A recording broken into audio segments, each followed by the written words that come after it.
Conexión Abierta, ganadora del Martín Fierro Digital 2017 y 2019 como mejor radio nativa digital.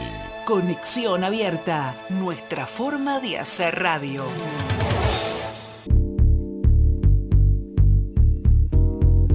Aquí comienza Charla Confidencial. Un programa periodístico que te propone diversos enfoques sobre la cultura, la economía, la política y distintas problemáticas sociales de nuestro tiempo. Con la conducción de Franco Salomone.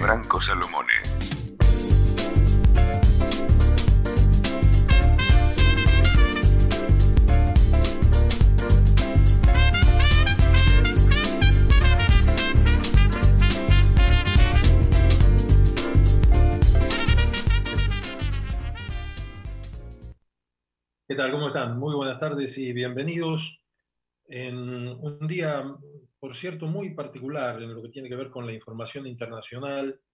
Luego vamos a estar hablando de algunas cuestiones locales también, pero el estallido allí en Beirut, que provocó hasta ahora oficialmente 137 muertos, se está hablando de 5.000 heridos, un número indeterminado de desaparecidos, 300.000 personas sin hogar, hace que nos ocupemos de esta cuestión rápidamente, apenas empezado el programa.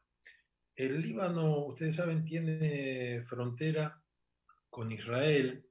Luego vamos a ver también si podemos comunicarnos con el lado israelí de la frontera. Un lugar donde siempre se produce algún tipo de refriega bélica. Tiene el Líbano solamente 10.400 kilómetros cuadrados de extensión. Yo siempre pongo como referencia, para dar una idea, nuestra provincia más chica, la provincia de Tucumán, y Beirut es la mitad de territorio de lo que es la provincia de Tucumán. 6 millones de habitantes. En los años 70 del siglo pasado se la llamaba la Suiza de Medio Oriente. A Beirut se lo conocía como el París. Y de 1975 para aquí, el Líbano vive un verdadero infierno. Empieza una guerra civil entre las comunidades cristiana maronita y musulmana. Luego, bueno, no voy a entrar en detalle porque es tan larga la lista de desventuras del Líbano que lo único que le faltaba era lo que acaba de ocurrir. Yo he convocado a una de las voces más autorizadas para hablar de este tema, que es Joe Ger, en Estados Unidos. Joe Ger es analista en seguridad israelí, ex oficial de las Fuerzas de Defensa de Israel durante 10 años, fundador de Tecnon, que es una empresa de seguridad estratégica. Joe, un gusto enorme poder saludarte y el agradecimiento también muy grande de que nos des parte de tu tiempo. ¿Cómo te va? Hola, ¿qué tal? Buenas tardes.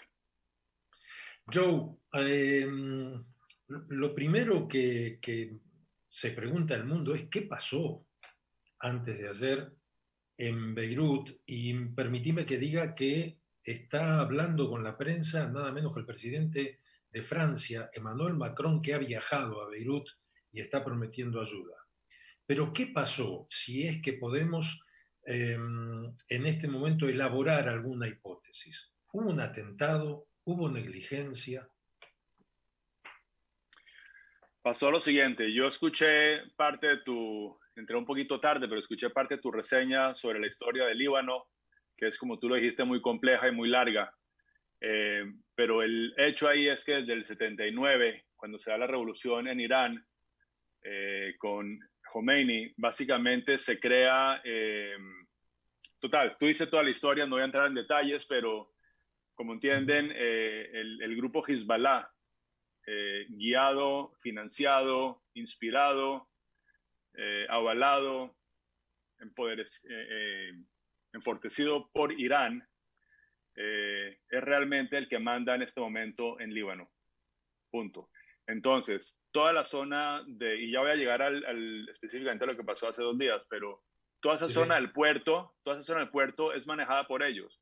Entonces, ¿qué pasa con este caso? Y no solo es manejada por ellos, sino que específicamente desde el 2006, Hezbollah viene, bueno, muchos años, ¿verdad? Hezbollah ya hoy en día es reconocido en el mundo como un grupo terrorista, etcétera, pero es mucho más que un grupo terrorista, es realmente un ejército, ¿verdad? Un ejército con capacidades militares de nivel ejército, militares a nivel alto, misiles, armamento, etcétera, con la peculiaridad que ellos, en vez de tener bases grandes, abiertas, como otros ejércitos del mundo, lo que hacen es que esconden sus armamentos en sitios altamente poblados. Y eso lo hacen para que no pueda haber retaliación contra su aparato militar. Entonces ellos, por ejemplo, guardan misiles y explosivos debajo de mezquitas, debajo de estadios, debajo de hospitales, ¿verdad? Y, por supuesto, en esa área del puerto es ya sabido por por varias de las agencias de inteligencia del mundo, las grandes, que en esa área se tenían varias bodegas, se usaban para almacenar precisamente el material de misiles, material de lo que están buscando en los últimos años, que es municiones precisas. Y bueno, había mucho, digamos que mucho material explosivo en esa región, ¿ok? Eso es como introducción. Bien. Ahora, ¿qué pasa? En el 2014 hay toda una historia, ¿verdad? Que involucra a un barco que sale de Georgia con bandera de Moldova y hace su camino hacia Mozambique, donde supuestamente compraron esta cantidad de nitrato amonio para fines de cuestiones de explosivos y de minas en Mozambique. Esa es la historia que cuentan. Ese barco llega a Líbano, el barco es le pertenece a un ruso hombre de negocios que se llama Igor Greshushkin, que es un residente de Chipre. Muy compleja toda la historia. Y finalmente llegan, el barco queda, básicamente no tiene suficiente dinero para pagar el paso por el estrecho y básicamente lo dejan en Líbano, terminan abandonándolo con las 2.700 toneladas métricas de nitrato de amonio. Y bueno, y lo que pasa ahí, lo que se sabe hoy también ya, es que en ese famoso Hangar 12, que es la bodega donde lo guardaron, eso no era ningún secreto, por supuesto, y se sabe ya hoy que agentes de aduana libanés, por lo menos 6 veces, acudieron no solamente gritaron en voz alta, sino que acudieron, hicieron una solicitud oficial a las cortes en Líbano pidiéndoles que sacaran eso, por lo menos 6 veces entre 2014 y 2017. ¿Qué pasó ahí?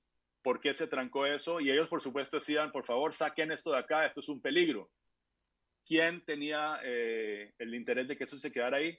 Por supuesto, Hezbollah, porque con ese material, nitrato de amonio, se puede hacer explosivo. Entonces, para ellos era muy cómodo tener eso ahí. Y haya sido o no haya sido el cuento del viaje a Mozambique, eso puede ser también, en mi experiencia con este tipo de historias, puede ser inclusive una cubierta más, otro engaño iraní para tratar de traer ese tipo de material a la región. O eso, o que tuvieron mucha suerte y les abandonaron justamente nitrato de amonio en esa cantidad ahí para que se lo llevaran. Total, el hecho es que el gobierno o las agencias, por supuesto, del puerto, todos estos años dieron la alerta de que eso era un peligro y pidieron que lo sacaran de ahí. Y por supuesto, otra vez el mandamás de la región, que es Hezbollah, no permitió que eso se moviera. Ahora, cuando tú combinas, solo para darte una idea, en lo que fue el bombardeo de Oklahoma, que fue un caso terrorista acá famoso con 600 y pico muertos, perdóname, ahí se usaron menos de 2 toneladas de este material. 2 toneladas. Y aquí estamos hablando de casi 3.000 toneladas. Entonces es una cantidad, un volumen que no se puede realmente entender. Súmale a eso bodegas aledañas con... Ahora, te hago una pregunta, Joe. Hezbollah, y eso es un cóctel explosivo que realmente dio y llevó a esta catástrofe que borró gran parte de esa, o varias cuadras o kilómetros a la redonda de ese sitio. Desafortunadamente matando a muchos libaneses que no tienen nada que ver con esto.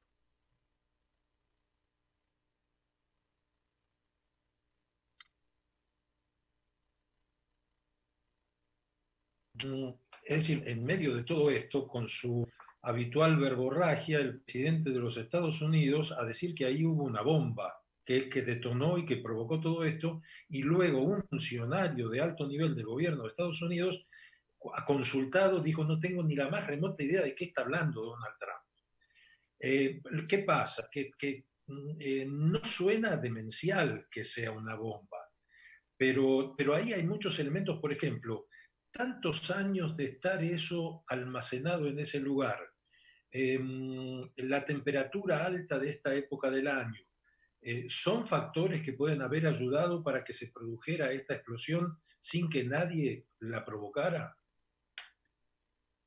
Eso es lo que dicen los expertos. Dicen que el nitrato de amonio es un material relativamente estable, pero yo también ya leí bastante sobre eso hoy, que con el tiempo se puede deteriorar y de hecho se puede convertir en un material altamente volátil. Si a eso le sumas, como decías tú, la alta temperatura y más que todo lo que están hablando es la humedad que había en este momento, eso no es algo que ayuda. Y por supuesto, si tienes algo altamente, digamos, volátil o inflamable, como sería esto ya cuando está desgastado, que hay algún tipo de evento, como se mencionó al principio de todo este triste episodio, que fue que hablaban de los fuegos pirotécnicos, que hubo algún tipo de fuegos pirotécnicos. Y quizás eso ocurrió en una bodega cercana y logró un incendio, y con ese incendio se explotó esto, y con esa explosión se explotó todo lo demás, como hablábamos, toda la cantidad de armamento y misiles que tenía Hezbollah en esa región también. Eso es lo que estamos viendo ahora, y lo que es interesante para mí ver saliendo de allá es que por primera vez en muchos años veo que los libaneses básicamente llegaron hasta acá. Muchas veces han tratado de quejarse del control de Hezbollah de su país y básicamente el control de Irán de su país a través de Hezbollah. De hecho, y muchas veces, y la mayoría de las veces simplemente los callan a la fuerza, como suele ocurrir con este tipo de régimen. El último, curiosamente, que habló así fuerte y abiertamente en contra de la influencia iraní a través de Hezbollah en Líbano fue Rafik Hariri, y justamente un día después de esta explosión, curiosamente, se iba a dar finalmente, después de 15 años, el veredicto de lo que fue esta investigación. Así que, pero con eso lo que te digo es que los pobres libaneses del pueblo, ¿verdad? Que no tienen nada que ver con lo que está pasando ahí, han sido realmente secuestrados por este régimen iraní que está usando a Hezbollah, que ya hoy en día tiene un poder más fuerte que el de Líbano, básicamente. Y no es el interés, velando no por el interés de los libaneses, sino por el interés de ellos. Entonces, hoy lo que se oyen son voces abiertas nuevamente, así como Hariri lo hacía, haciendo preguntas y queriendo básicamente, yo inclusive escuché un grupo que estaba exigiendo que la comunidad internacional mande una fuerza multinacional que retiren a Hezbollah de ese territorio para que el Líbano de una vez por todas pueda volver a convertir a Beirut en lo que era en su momento el París o la Suiza del Medio Oriente, ¿verdad? Eso es lo que ojalá con toda esta ayuda puedan lograr.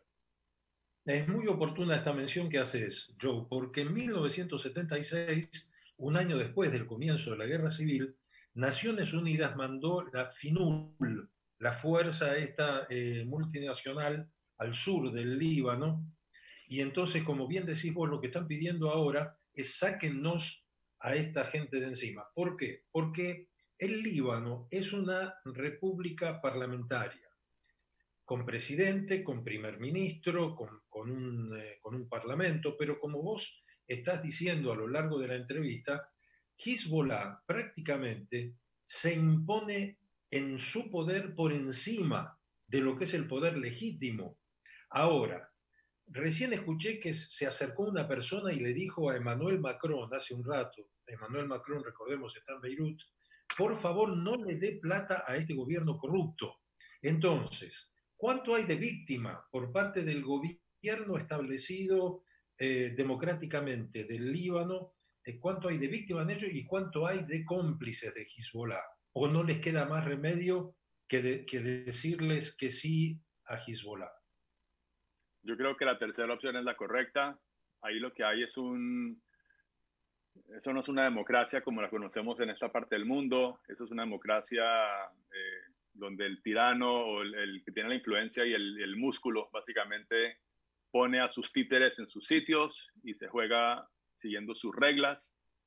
Y no es definitivamente la voz del pueblo libanés la que está representada en ese tercio de mandatos que tiene el partido Hezbollah hoy en día en el Congreso, ni mucho menos. Por favor, danos una idea aquí tan lejos de qué es Hezbollah.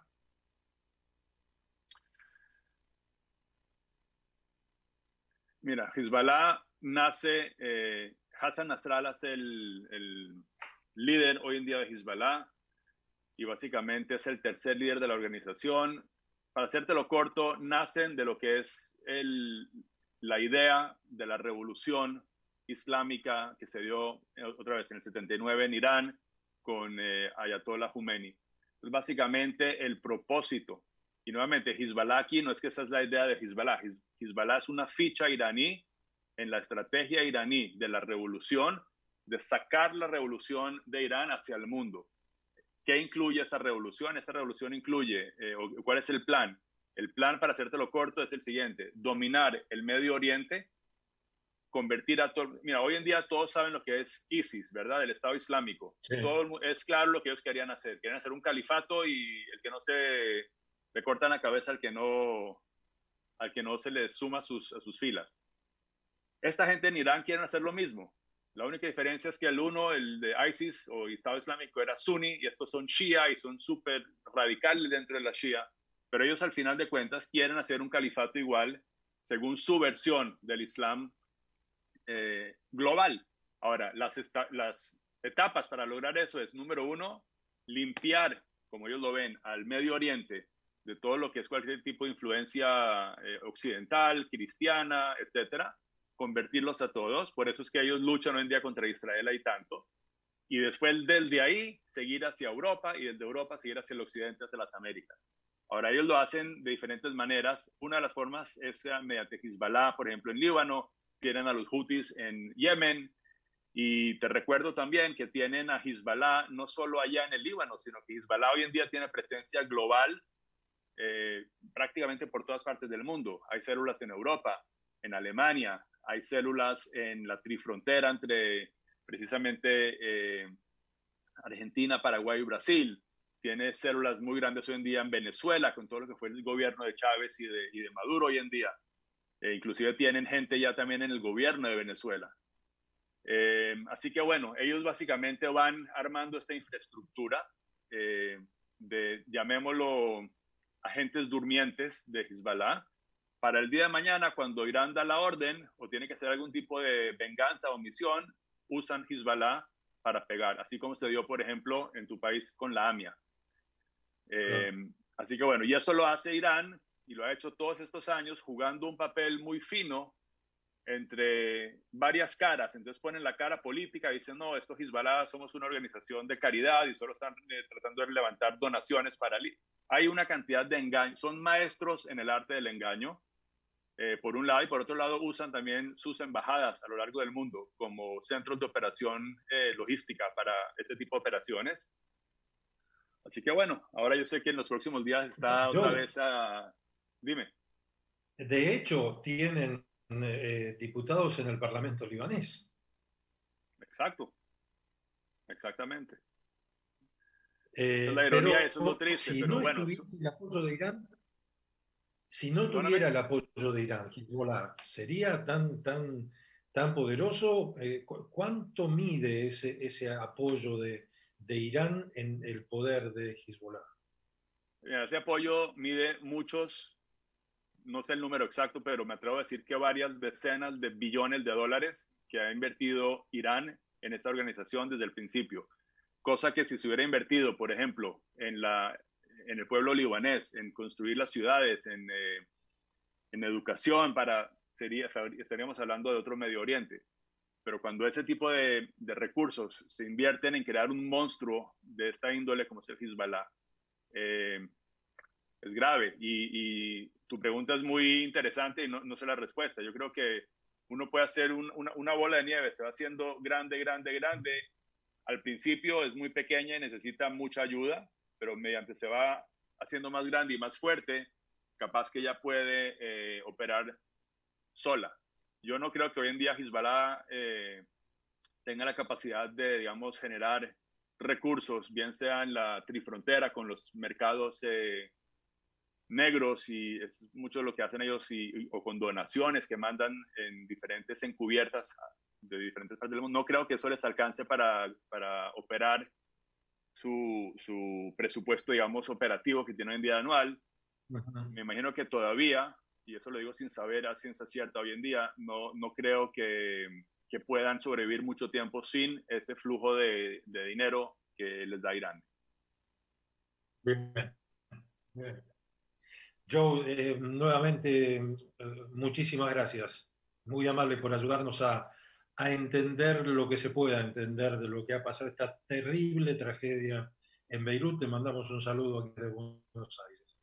Muchas gracias. Y aquí nuevamente yo tengo varios amigos, de hecho, en la zona del Líbano, y espero que todos estén bien, y espero que esta vez realmente la comunidad internacional los ayude a liberarse de este mal para que puedan volver a crear el París del Medio Oriente y podamos ser todos hermanos.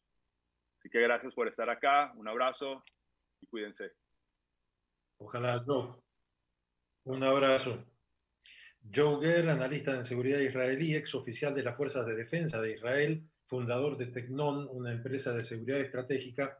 Pero vamos enseguidita a ir al norte de Israel para hablar allí con Gaby Stern, porque hace una semana más o menos hubo una incursión de gente de Hezbollah en territorio israelí, y vamos a hablar de ese tema con Gaby. Comunicate con la producción del programa a charlaconfidencial@gmail.com.